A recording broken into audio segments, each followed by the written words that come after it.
नमस्कार, जय हिंद दोस्तों। स्वागत है आपका आपके अपने YouTube चैनल पर। तो आज के इस क्लास में हम बेहतरीन टॉपिक कंप्लीट करेंगे जिसका नाम है शैव तथा भागवत धर्म, प्राचीन भारत एंशिएंट हिस्ट्री का। तो जो आपकी सीरीज चल रही है उसका आज छठा पार्ट है और इसमें आप यूपी पीसीएस, आरओ बीपीएससी के लिए पीवाईक्यू कर रहे हैं। अगर आप वीडियो को अंत तक देखेंगे तो निश्चित रूप से ये गारंटी होगी कि आपका पूरा चैप्टर कंप्लीट हो जाएगा और इस गारंटी के साथ, इस कॉन्फिडेंस के साथ आप अगले चैप्टर में जब पहुंचेंगे तो बहुत ही अच्छा लगेगा आपको। देखिए, कोई भी चीज शुरू कर रहे हैं तो उसको अंत तक समाप्त करिए। अब यहां तक आ गए हैं तो बैक मार के आप रील खिसकाने के लिए टाइम भले बचा लें, लेकिन आपका जो जीवन खिसक जाएगा वो रील खिसकाने के चक्कर में, उसका आपको अंदाजा नहीं है। तो वीडियो को अंत तक देखिएगा और बहुत ही बेहतरीन क्वेश्चन है। आईएएस के भी क्वेश्चन आपको देखने को मिलेंगे, पीसीएस के question, RO UDA LDA BPSC, जितनी भी महत्वपूर्ण परीक्षाएं होती हैं आपकी हिंदी बेल्ट में, उन सबके बेहतरीन प्रश्न आपको देखने को मिलेंगे शैव तथा भागवत धर्म से। तो वीडियो को लाइक कर लीजिए, चैनल को सब्सक्राइब कर लीजिए और चलिए बिना वक्त गवाए शुरू करते हैं आज का ये बेहतरीन टॉपिक, शैव तथा भागवत धर्म।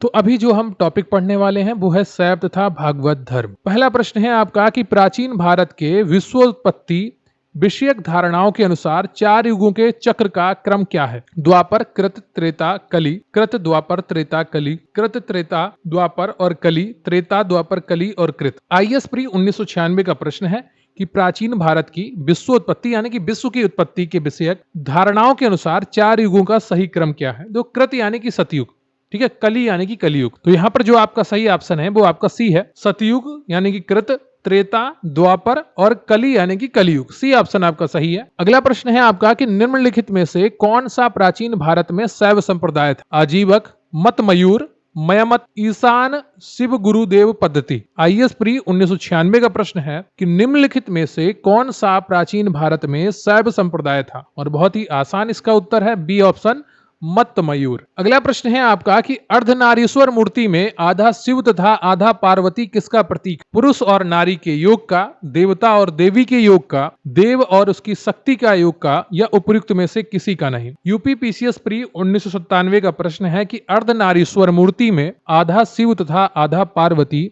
किसका प्रतीक है? बहुत ही आसान इसका उत्तर है सी ऑप्शन, देव और उसकी शक्ति के योग का। देखिए, प्राचीन काल में अर्धनारीश्वर के रूप में ही शिव की कल्पना की गई थी, जो पुरुष एवं प्रकृति अथवा देव और उसकी शक्ति के योग को दर्शाता है। शिव और पार्वती की संयुक्त मूर्तियां गुप्त युग में और उसके परवर्ती यानी कि उसके बाद के युग में विशेष रूप से उकेरी। इस संयोग का वर्णन कालिदास ने कुमार संभवम में अत्यंत यत्न पूर्वक किया है। शिव और पार्वती का परस्पर इतना तदादम्य हुआ कि दोनों की सन्निहित मूर्ति अर्धनारीश्वर के रूप में समाज में चल पड़ी।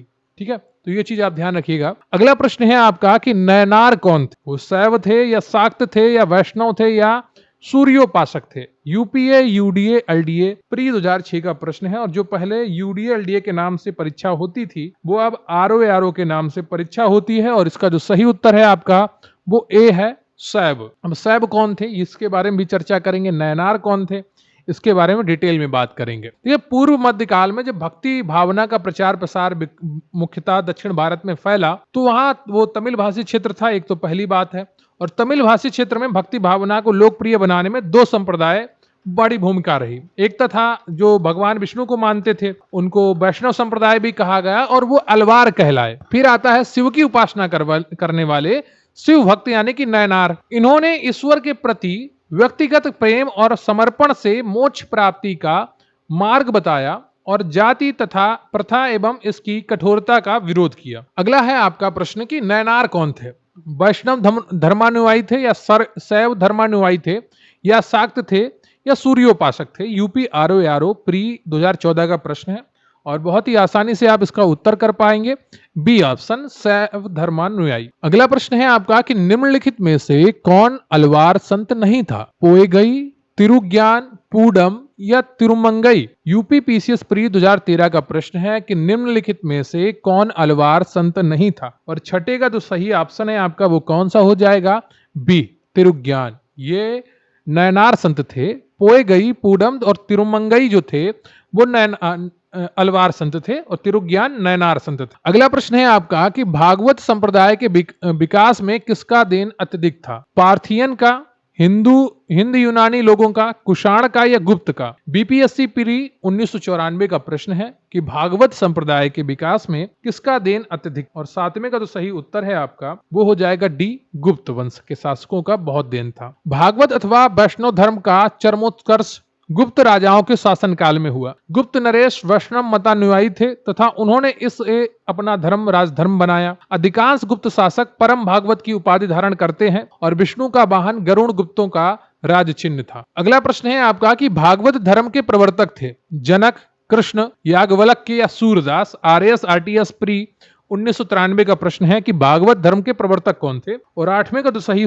उत्तर है आपका वो भी है कृष्ण। परंपरा अनुसार भागवत धर्म के प्रवर्तक वृष्णि यानी कि सात्वत वंशी कृष्ण थे, जिन्हें वासुदेव का पुत्र होने के कारण वासुदेव कृष्ण भी कहा जाता है। वे मूलतः मथुरा के निवासी थे। छांदोग्य उपनिषद में उन्हें देवकी पुत्र कहा गया तथा घोर अंगिरस का शिष्य बताया गया है। तो छांदोग्य उपनिषद भी याद रखिएगा, यहाँ से जुड़े प्रश्न कई बार परीक्षाओं में आए हैं। अगला प्रश्न है आपका कि निम्न में से किस ग्रंथ में सर्वप्रथम देवकी के पुत्र कृष्ण का वर्णन किया गया है? महाभारत, छांदोग्य उपनिषद, अष्टाध्यायी या भागवत पुराण? आरएएस आरटीएस प्री 1999 का प्रश्न है, बताइएगा निम्न में से किस ग्रंथ में सर्वप्रथम देवकी के पुत्र कृष्ण का वर्णन किया गया है? और 9 का जो सही उत्तर है आपका वो भी है छांदोग्य उपनिषद या छांदोग्य उपनिषद। ठीक है, छांदोग्य है, छांदोग्यो नहीं है, छांदोग्य है। अगला प्रश्न है आपका कि वासुदेव कृष्ण की पूजा सर्वप्रथम किसने प्रारंभ की? भागवतों ने, वैदिक आर्यों ने,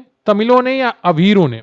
यूपी पीसीएस प्री 1997 का प्रश्न है और इसका जो सही उत्तर है आपका वो ए हो जाएगा, भागवतों ने। वैष्णव धर्म का प्रारंभिक रूप भागवत धर्म के अंतर्गत देवकी पुत्र भगवान वासुदेव कृष्ण के पूजन में दर्शित होता है। इनकी पूजा होती है जो संभवतः 6ठी सदी ईसा पूर्व के पहले स्थापित हो चुका था। वासुदेव जो कृष्ण का प्रारंभिक नाम है पाणिनि के युग में प्रचलित, उस युग में वासुदेव की उपासना करने वाले वासुदेवक या भागवत कहे जाते थे। अगला प्रश्न है आपका कि निम्नलिखित में से किस देवता को कला में हल लिए प्रदर्शित किया गया है? कृष्ण को, बलराम को, कार्तिकेय को या मैत्रेय को? यूपी पीसीएस में 2007 का प्रश्न है कि निम्नलिखित में से किस देवता को कला में हल लिए प्रदर्शित किया गया है? और 11वें का जो सही उत्तर है आपका वो हो जाएगा बी, बलराम को।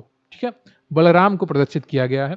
और एक चीज आप ध्यान रखिए, बलराम हो, कृष्ण हो, कार्तिकेय हो, शिव हो, अर्जुन हो, सुभद्रा हो, द्रौपदी हो, राम हो, सीता हो, लक्ष्मण हो, हनुमान हो, इन सबके पर्यायवाची आरओ की परीक्षा में बहुत ज्यादा पूछे जाते हैं। तो अगर आप आरओ की भी तैयारी कर रहे हैं तो इनके पर्यायवाची बहुत अच्छे तरीके से तैयार रखिएगा। अगला प्रश्न है आपका कि भागवत संप्रदाय में भक्ति के रूपों की संख्या कितनी है? 7 है, 9 है, 8 है या 10 है? यूपी यूडीए एलडीए प्री 2010 का प्रश्न है कि भागवत संप्रदाय में भक्ति के रूपों की संख्या कितनी है? उम्मीद करता हूं आप वीडियो को लाइक कर चुके होंगे और चैनल को सब्सक्राइब कर चुके होंगे। इसका जो सही उत्तर है आपका वो सी है, 9। भागवत संप्रदाय में मोक्ष प्राप्ति के लिए नवदा भक्ति को मान्यता दी गई है, नवदा भक्ति। ठीक है, तो ये चीज ध्यान रखिएगा।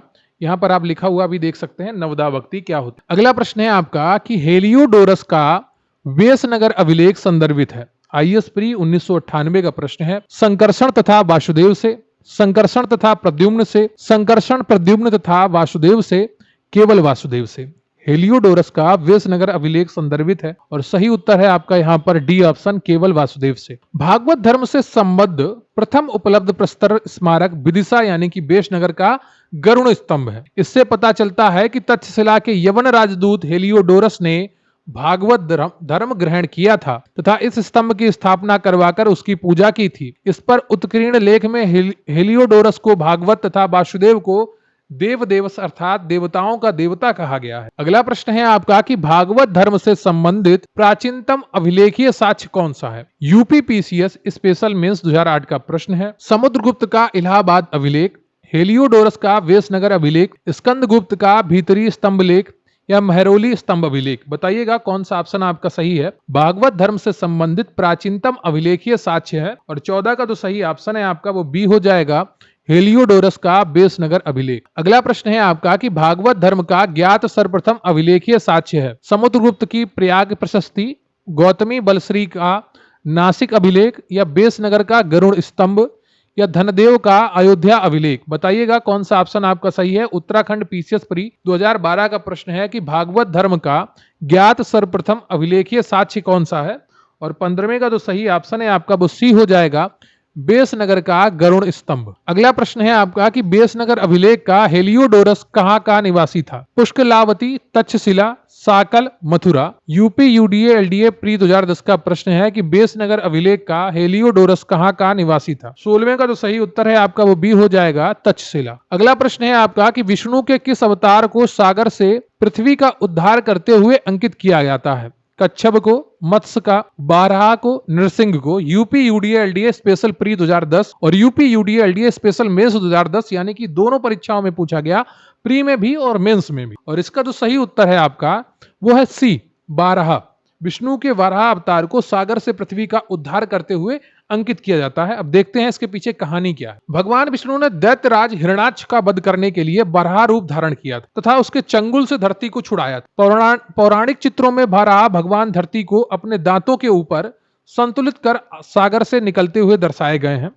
इस अवतार में मानव शरीर पर बारहा का सिर और 4 हाथ लगे हैं, जो कि भगवान विष्णु की तरह शंख, चक्र, गदा और पद्म के लिए हुए दैत्य हिरण्याक्ष से युद्ध कर रहे हैं। अवतार क्रम में यह विष्णु का तीसरा अवतार था। ठीक है, तो ये चीज आप ध्यान रखिएगा। अगला प्रश्न है आपका कि भारत में आस्तिक और नास्तिक संप्रदायों में कौन सा विभेदक लक्षण है? ईश्वरी सत्ता में आस्था, पुनर्जन्म के सिद्धांत में आस्था, वेदों की प्रामाणिकता में आस्था या स्वर्ग तथा नरक की सत्ता में विश्वास। यूपी पीसीएस मेंस 2005 का प्रश्न है कि भारत में आस्तिक और नास्तिक संप्रदायों में कौन सा विभेदक लक्षण है? और इसका जो सही उत्तर है वो है सी ऑप्शन, वेदों की प्रामाणिकता में आस्था। अब थोड़ा डिटेल में समझ लेते हैं इसको। वैसे तो आपका उत्तर पूरा हो गया, लेकिन थोड़ी कहानी आपके दिमाग में पड़ जाएगी ना, तो चीजें आपको बहुत ज्यादा स्पष्ट हो जाती हैं। राममूर्ति पाठक भारतीय दर्शन की समीक्षा करने वाले एक प्रमुख व्यक्ति हैं। उनकी रूपरेखा के अनुसार आस्तिक और नास्तिक संप्रदाय का वर्गीकरण का आधार कभी वेद प्रामाण्य में विश्वास रहा है, तो कभी ईश्वर की सत्ता में विश्वास, परलोक की मान्यता में विश्वास, यही आधार रहे हैं। किंतु वेद प्रमाण में विश्वास ही इस वर्गीकरण का सर्वसम्मत आधार बना। अर्थात आस्तिक संप्रदाय वे हैं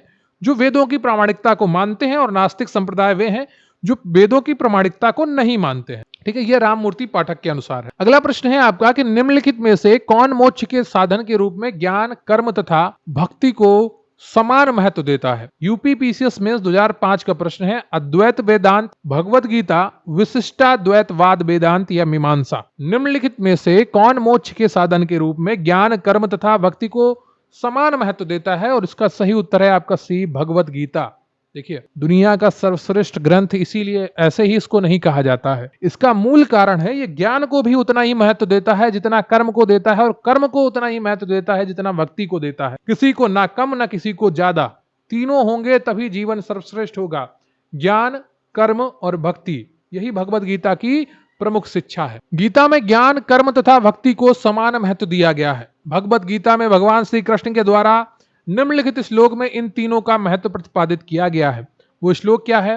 ये तु सर्वाणि कर्माणि मयि सन्न्यस्य मत्परा अनन्यैव योगेन मां ध्यायन्त उपासने तेषामहं समुद्धृता मृत्यु संसार सागरात भवामी नचिरात पार्थ मयोवेशी चेतसाम। श्लोक के माध्यम से कर्म, भक्ति तथा ज्ञान की महत्ता को प्रतिपादित किया गया। जबकि अद्वैत वेदांत में शंकराचार्य ने केवल ब्रह्म को सत्य माना है, ईश्वर को नहीं। वेदांत में केवल भक्ति की प्राधान्यता है तथा विशिष्टाद्वैतवाद सिद्धांत में या वेदांत में केवल भक्ति को महत्व दिया गया है। मीमांसा केवल कर्म की बात करती है। ज्ञान भी जरूरी है, कर्म भी जरूरी है और भक्ति भी जरूरी है, ये भगवत गीता का कहना है। अगला प्रश्न है आपका कि अधोलिखित में से कौन एक गीता की मुख्य शिक्षा है? कर्म योग, ज्ञान योग, भक्ति योग या निष्काम कर्म योग, अस्पृश्य योग। छत्तीसगढ़ पीसीएस प्री 2017 का प्रश्न है और बहुत ही आसानी से आप इसका उत्तर दे पाएंगे। इसका जो सही उत्तर है आपका वो कौन सा हो जाएगा? वो हो जाएगा डी, निष्काम योग। यानी वो कहते नहीं है कि कर्म करो, फल की चिंता मत करो,